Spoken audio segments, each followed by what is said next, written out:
Good news students, आज हम लोग क्या करेंगे? हमने लास्ट क्लास में केमिस्ट्री पढ़ा था, तो वो हम लोग का कंप्लीट हो गया है। आज हम लोग बायोलॉजी स्टार्ट करेंगे। तो आज हम लोग बायोलॉजी का फर्स्ट चैप्टर पढ़ेंगे, improvement in food resources. Food and food resources, food है और फूड रिसोर्सेज क्या है?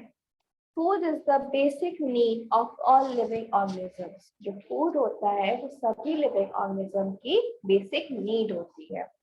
It supplies nutrients like carbohydrate, protein, fat, vitamins and minerals. और ये क्या सप्लाई करता है?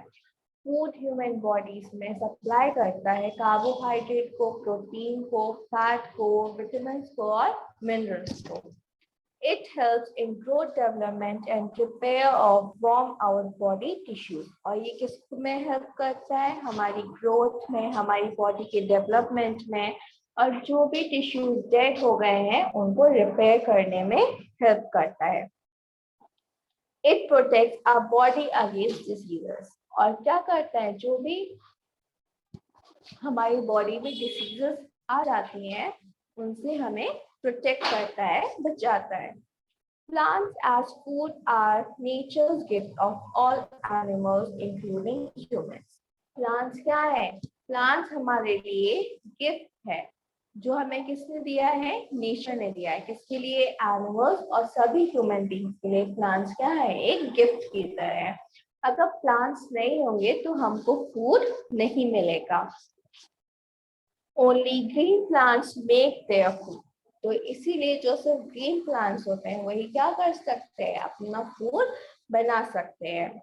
दे आर कॉल्ड ऑटोट्रॉफ्स। और इसीलिए हम प्लांट्स को किस नाम से जानते हैं? प्लांट्स को हम ऑटोट्रॉफ्स के नाम से जानते हैं। तो यहाँ पे हमारा फर्स्ट टर्म आता है ऑटोट्रॉफ्स। तो ऑटोट्रॉफ्स कौन होते हैं? ऑटोट्रॉफ्स होते हैं प्लांट। क्यों? They make their own food. क्यों? क्योंकि ये क्या करते हैं? अपना फूड खुद बनाते हैं। ठीक है। It all animals include men are heterotrophs. फिर हमारा सेकंड टर्म आता है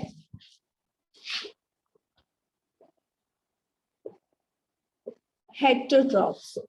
हेटेरोट्रॉफ्स कौन होता है? हेटेरोट्रॉफ्स में आते हैं हमारे animals and human being. Heterotrophs वो होते हैं जो प्लांट्स के ऊपर डिपेंड होते हैं अपने फूड के लिए। प्लांट्स पे या फिर दूसरे एनिमल्स पे डिपेंड होते हैं अपने सर्वाइवल के लिए। तो क्या बोलेंगे? डायरेक्टली और indirectly depends on food on plant. Directly और indirectly depends for food on plants. Means हम डायरेक्टली या इनडायरेक्टली किस पे डिपेंड होते हैं? प्लांट्स पे डिपेंड होते हैं हमारे फूड के लिए। फिर नेक्स्ट आता है humans are omnivorous because they obtain food from both plants and animals. जो ह्यूमंस होते हैं, ह्यूमंस ओमनिवोरस होते हैं। क्यों? क्योंकि वो प्लांट्स को भी खाते हैं और दूसरे एनिमल्स को भी खाते हैं। The plant grows in field for crops are called it crop plants. जो भी प्लांट्स फील्ड में ग्रो होते हैं उनको हम क्या बोलते हैं? उनको हम क्रॉप प्लांट्स बोलते हैं। Growing crop plants are called it farming or agriculture. और जो भी क्या करते हैं? क्रॉप प्लांट्स को ग्रो करते हैं उसको या तो हम फार्मिंग बोलते हैं या फिर हम एग्रीकल्चर बोलते हैं। Rearing animals to obtain milk, meat and eggs is called it animal husbandry. फिर हमारा अगला टर्म आता है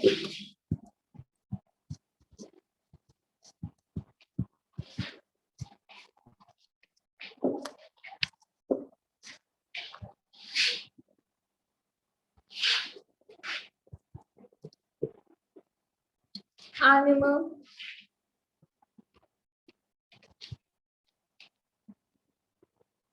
हस्बेंड्री। एनिमल हस्बेंड्री में क्या होता है, जो भी क्या करते हैं, एनिमल्स को पालते हैं उनके मिल्क के लिए या उनके मीट के लिए या फिर उनके एग्स के लिए, उसी को ही हम क्या बोलते हैं, एनिमल हस्बेंड्री बोलते हैं। Food production has been the most important activity in the life of human being. तो ह्यूमन बीइंग की लाइफ में जो सबसे ज्यादा इम्पोर्टेंट एक्टिविटी है वो कौन सी एक्टिविटी है, food production. Every new advancement made in the method of producing, processing, and storing food and proved a turning point in the history of human cultivation and has led to spurt in growth of human population. फिर जो भी new advancement आए हैं, जैसे जैसे time बीतता गया वैसे वैसे क्या हुआ, न्यू टेक्नोलॉजीज आती गई। फ्रूट में जो फूड क्रॉप्स, जो क्रॉप्स थे उनमें चेंजेस आ गए, ह्यूमन कल्टीवेशन में चेंजेस आते गए, और क्या हुआ, जो ह्यूमन पॉपुलेशन भी थी वो भी ग्रो होती चली गई। अब plants are source of food. अब हमारे प्लांट्स क्या है, प्लांट्स हमारे सोर्स ऑफ फूड है। Crop raised by men fall into the following three categories. तो जो मेंस क्या करते हैं, जो भी फार्मर्स क्रॉप्स को ग्रो करते हैं वो तीन कैटेगरीज में आते हैं। फार्मर्स जो भी क्रॉप्स को ग्रो करते हैं वो कितनी कैटेगरीज में आते हैं, वो थ्री कैटेगरीज में आते हैं। फर्स्ट कैटेगरी है आपका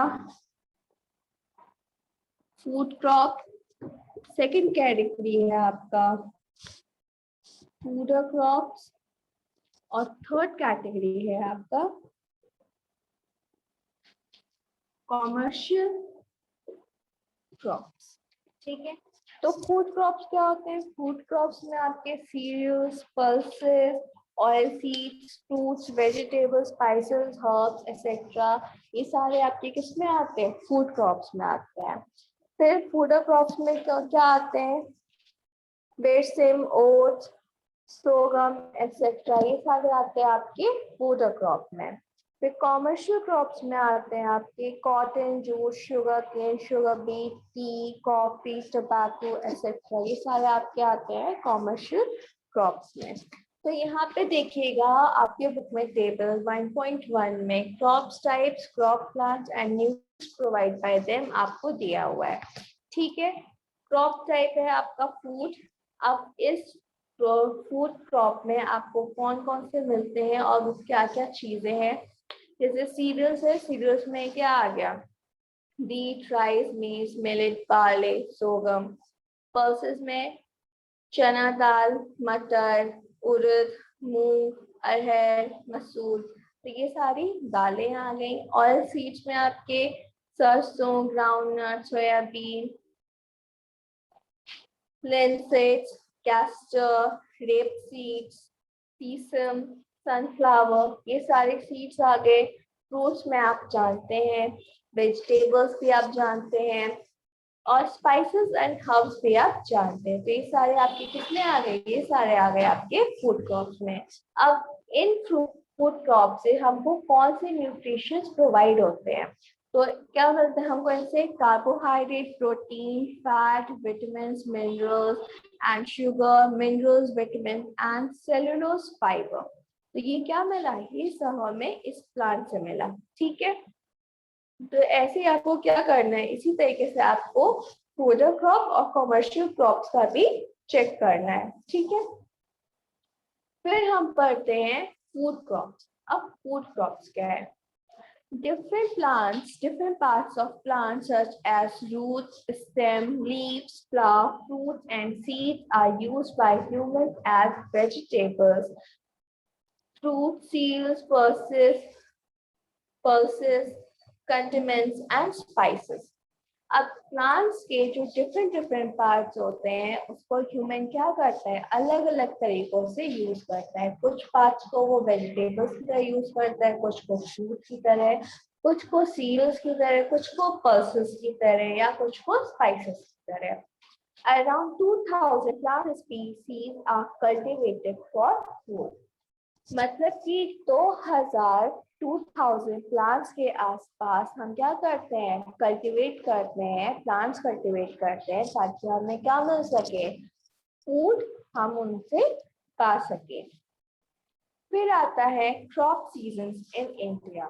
तो ये तो आपको पता होगा कि जो क्रॉप सीजन्स होते हैं वो इंडिया में दो होते हैं। एक होता है खरीफ क्रॉप जिसको हम रेनी सीजन बोलते हैं, और दूसरा होता है हमारा रबी क्रॉप जिसको हम विंटर सीजन बोलते हैं।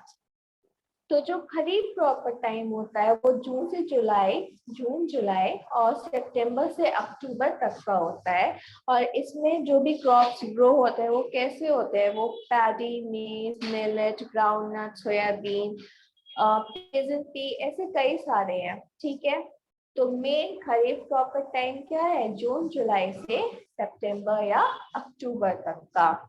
और सेम इसी तरह आता है आपका रबी क्रॉप। रबी क्रॉप आपका क्या है, रबी क्रॉप आता है हमारा विंटर सीजन में।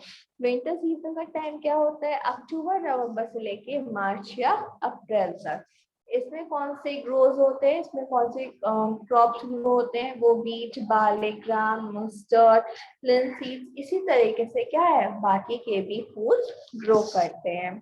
ठीक है, तो इतना आप लोग क्या करेंगे, इतना आप लोग अच्छे से पढ़ेंगे। अब नेक्स्ट आता है हमारा हेडिंग, जो मेन हेडिंग है, इम्प्रूवमेंट इन फूड रिसोर्सेज। अब हमें क्या करना है, अब हमें कैसे हमारे जो फूड रिसोर्सेज है उनमें हमने कैसे चेंजेस किए, हमने और क्या क्या हमको उसमें चेंजेस लाना है, उसको हम पढ़ेंगे। There is growing need for food resources all over the world to feed a rapidly increasing human population. क्या हो रहा है कि जैसे जैसे ह्यूमंस की पॉपुलेशन इंक्रीज होती जा रही है वैसे वैसे क्या हो रहा है, फूड की जो नीड है वो भी क्या है, वो भी हमको बढ़ानी है। Global population has already reached 7 text के नीचे ग्लोबल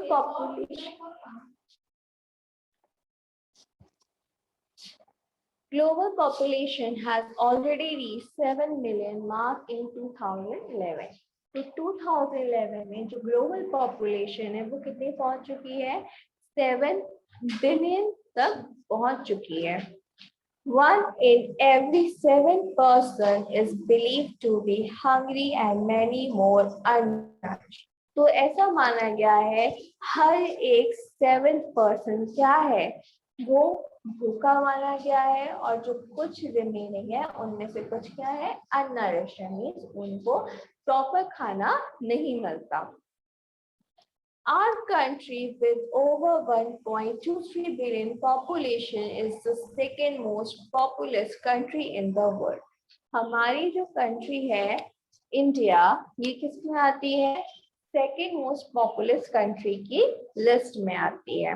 और इंडिया की पॉपुलेशन कितनी है, 1.23 बिलियन से भी ज्यादा हो चुकी है।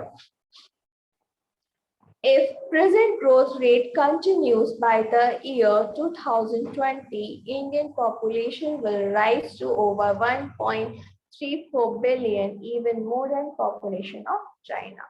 अगर क्या होगा, अगर ऐसे ही क्या हुआ, इंडिया की पॉपुलेशन इंक्रीज होती चली गई, तो क्या होगा, 2020 जो बीत चुका है, तो क्या होगा, जो इंडिया होगा वो चाइना को बीट कर देगा। तो फर्स्ट पोजीशन पे था चाइना और सेकंड पोजीशन पे है इंडिया पॉपुलेशन के मामले में। ठीक है, तो ऐसा माना गया है कि अगर पॉपुलेशन अगर ऐसे ही कंटिन्यूसली इंक्रीज होती चली गई तो इंडिया क्या करेगा, पॉपुलेशन के मामले में चाइना को बीट कर देगा। At least more than quarter of a billion tons of gains will be needed every year to feed so many. तो इसी वजह से इतने सारे लोगों को फीड करवाने के लिए, मीन्स खाना खिलाने के लिए हमें बिलियंस टन्स में क्या चाहिए, ग्रेन्स चाहिए। There are two ways of increasing the yield. इसलिए जो फार्मिंग है, जो क्रॉप्स प्रोडक्शन है, वो क्या करना है, वो उसके इंक्रीज करने के दो तरीके हैं। पहला तरीका है फार्मिंग ऑन मोर लैंड, ज्यादा से ज्यादा लैंड पे हम क्या करें, फार्मिंग करें। और दूसरा है development and use of improvement high yield varieties of crop. Means जो हाई यील्ड वैरायटीज है, मीन्स ऐसे सीड्स, ऐसे क्रॉप्स का यूज करें जो हमें क्या दे, ज्यादा से ज्यादा प्रोडक्शन दे, या तो हम ऐसे क्रॉप्स का, ऐसे यील्ड्स का यूज करें।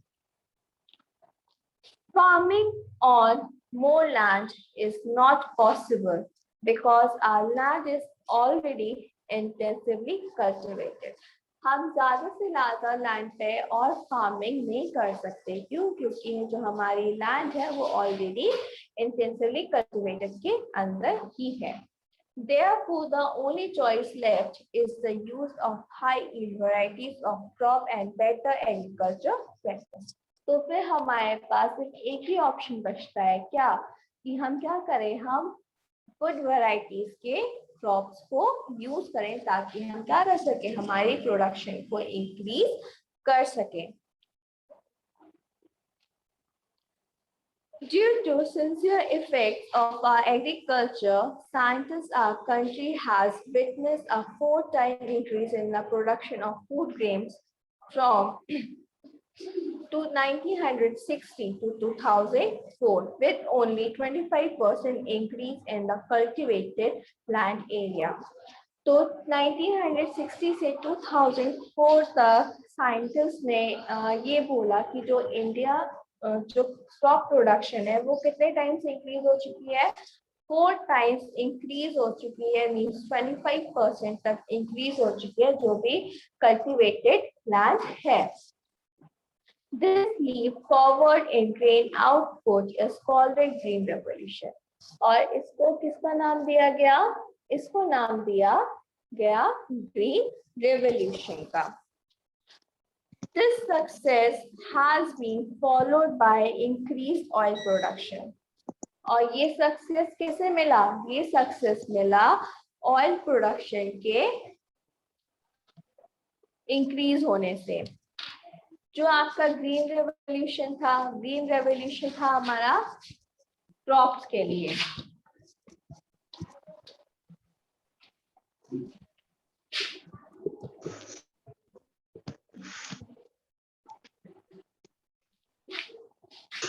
ग्रीन रेवोल्यूशन था हमारा क्रॉप्स के लिए।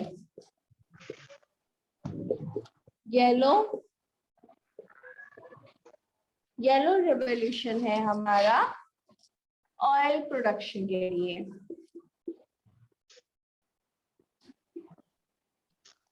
ऑयल प्रोडक्शन आपको पता होगा ना कि ऑयल प्रोडक्शन क्या होता है, इंक्रीज फिश प्रोडक्शन। फिर क्या हुआ, इस टाइम में ग्रीन रेवोल्यूशन हुआ, येलो रेवोल्यूशन हुआ, फिर हुआ ब्लू रेवोल्यूशन। ब्लू रेवोल्यूशन किसके लिए था, ब्लू रेवोल्यूशन था फिश प्रोडक्शन के लिए। फिर आया व्हाइट रेवोल्यूशन। व्हाइट रेवोल्यूशन था मिल्क के लिए। ठीक, now scientist are working to achieve golden revolution. अब साइंटिस्ट किस पे वर्क कर रहे हैं, अब साइंटिस्ट वर्क कर रहे हैं गोल्डन रेवोल्यूशन पे। गोल्डन रेवोल्यूशन किसका है, गोल्डन रेवोल्यूशन है पल्सेस प्रोडक्शन के लिए। गोल्डन रेवोल्यूशन किसके लिए है, गोल्डन रेवोल्यूशन है पल्सेस प्रोडक्शन के लिए। तो ग्रीन रेवोल्यूशन है आपका क्रॉप के लिए, येलो रेवोल्यूशन है आपका ऑयल प्रोडक्शन के लिए, ब्लू रेवोल्यूशन है आपका फिश प्रोडक्शन के लिए, व्हाइट रेवोल्यूशन है आपका मिल्क प्रोडक्शन के लिए, और गोल्डन रेवोल्यूशन पे अभी वर्क चल रहा है और ये है आपका पल्सेस प्रोडक्शन के लिए। Green Revolution has achieved by adopting following three approaches. तो ग्रीन रेवोल्यूशन ने क्या किया, ग्रीन रेवोल्यूशन में 3 अप्रोचेस को फॉलो किया, जिसमें क्या हुआ, ये सक्सीड हो गया। तो पहले था इम्प्रूवमेंट इन क्रॉप वैरायटी। पहला क्या था, पहला था improvement in crop variety, means जो भी क्रॉप्स की वैरायटी थी उसको इम्प्रूव किया गया, जो सीड्स थे वो अच्छी क्वालिटी के चूज करे गए।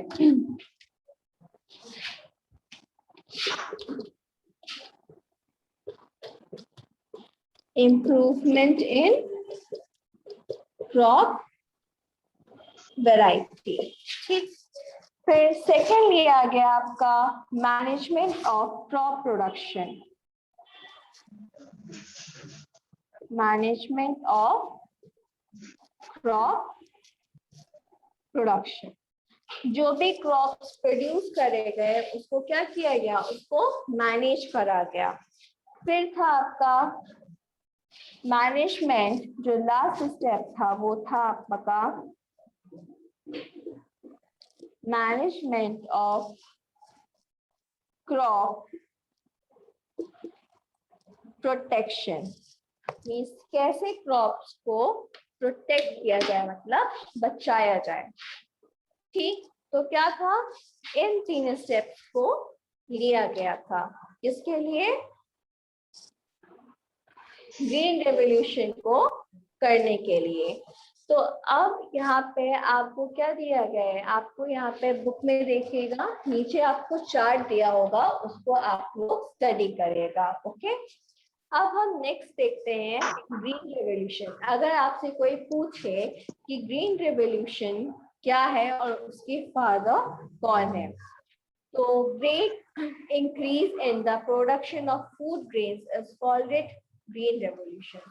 क्या होता है, जैसे जैसे क्रॉप्स में जो प्रोडक्शन है, क्रॉप प्रोडक्शन है, वो इंक्रीज होती चली जाएगी, तो वही क्या है, वही हमारी ग्रीन रेवोल्यूशन है।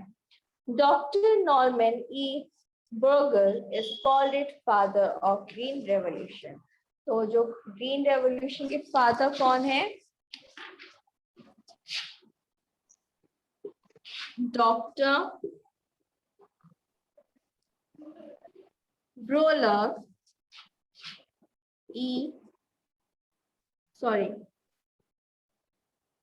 डॉक्टर नॉर्मन ई ब्रोलर, ठीक है। ये कौन है, ये है ग्रीन रेवोल्यूशन के फादर। ये क्वेश्चन अक्सर आपसे पूछा जाएगा कि who is the father of green revolution. तो ग्रीन रेवोल्यूशन के फादर कौन है, doctor Norman E Borlaug. He and his team developed high-yielding variety of wheat and introduced them in Mexico. इन्होंने और इनकी टीम ने क्या किया, मेहनत किया और क्या प्रोड्यूस किया, हाई वैरायटी यील्ड्स के क्रॉप्स को प्रोड्यूस किया, और इसको कहाँ, वीट को प्रोड्यूस किया और कहाँ पे इंट्रोड्यूस किया, मैक्सिको में इंट्रोड्यूस किया। This was named triple drop Mexican wheat variety, और जो उन्होंने व्हीट को प्रोड्यूस किया था उसका उन्होंने नाम दिया triple drop Mexican wheat variety. For this achievement, Dr. Rogel was awarded Nobel Prize in 1970, और इस चीज के लिए क्या मिला था, इस चीज के लिए इनको प्राइज मिला था। कब मिला था, 1970 में इनको प्राइज मिला था।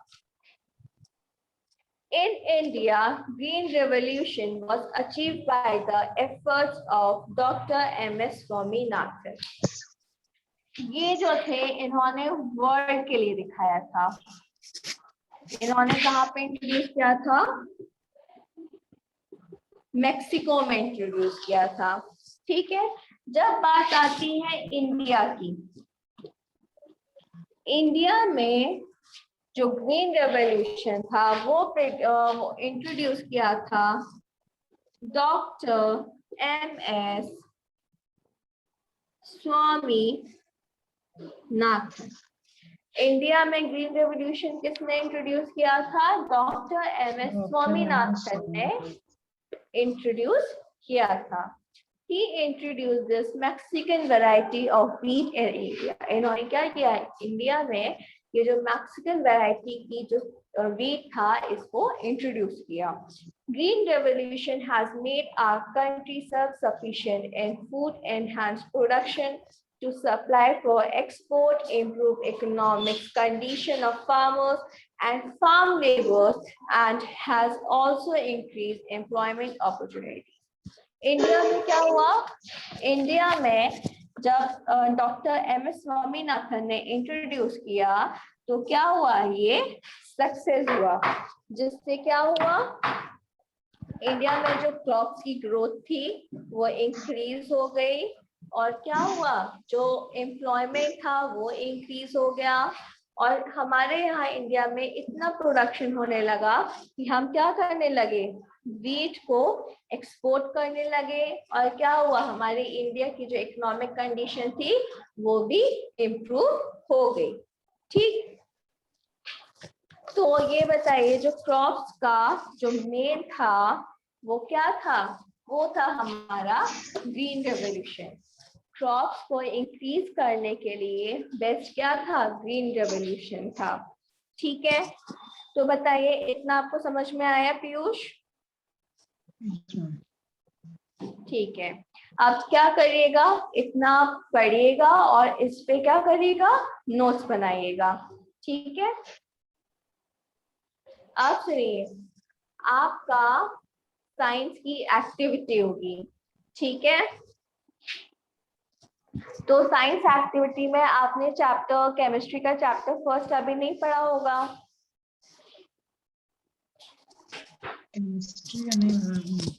नहीं पढ़ा ना?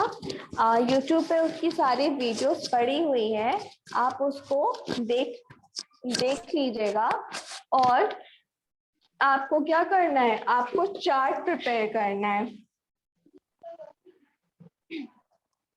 आपको चार्ट प्रिपेयर करना है, और टॉपिक है, हाँ टॉपिक है आपका स्टेट्स ऑफ मैटर। ठीक है, यस मैम। ठीक है, इस पे क्या करना है? आपको चार्ट बनाना है और साथ में इसको एक्सप्लेन भी करना है, जैसे कि स्टेट ऑफ मैटर की डेफिनेशन क्या है, फिर ये कितने टाइप्स का है, जैसे कि हो गया सॉलिड, यहाँ पे आपको सॉलिड की डेफिनेशन लिखनी है। फिर है आपका लिक्विड, यहाँ पे आपको लिक्विड की डेफिनेशन लिखनी है। फिर है आपका गैस, यहाँ पे आपको गैस की डेफिनेशन लिखनी है। ठीक है, और इसको आपको कैसे बनाना है? विद डायग्राम बनाना है। ठीक है, आपको कैसे बनाना है? ये विद डायग्राम बनाना है। और हाँ, और इस पे आपको वीडियो और फोटो दोनों भेजनी है। ठीक है, और जो आपको भेजना है वो आपको इस नंबर पे भेजना है।